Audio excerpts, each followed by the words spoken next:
Krishna, I strictly follow the path of Dharma. I cannot make other men's wives my maidservants.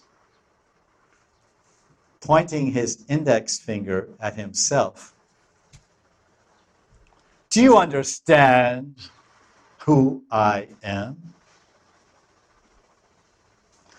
And the gopis say, yes, of course we do. You are the crest jewel of religious personalities. You are the Dharma Dwaj Shiromani. You are the Dharma Dwaj Shiromani. You are the crest jewel of all flag wavers of Dharma. Dharma Dwaj Shiromani. Yeah, yes, of course. And you may say that you refuse to make the cowherds' wives your maidservants. However, by force, you have already taken Lakshmi, the wife of Narayan, from Vaikuntha, and now are carrying her around on your chest. But out of modesty, being shy in front of others, Lakshmi has assumed the form of a golden line on the left side of your chest so she can sport prominently.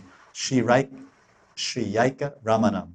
Because the last line of the verse says, Vaksha Shriyaka Ramanam.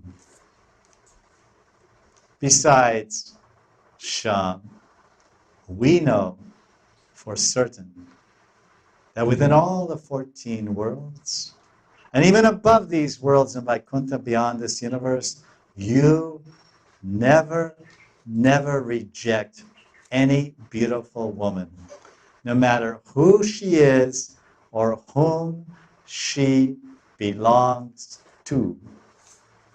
Because Swakiya means married life, and Swakiya means belonging to me. Swakiya means my wife. This is my wife. This is my husband.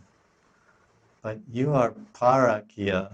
There's Amar and there's Paramor. So Parakiya means belonging to another.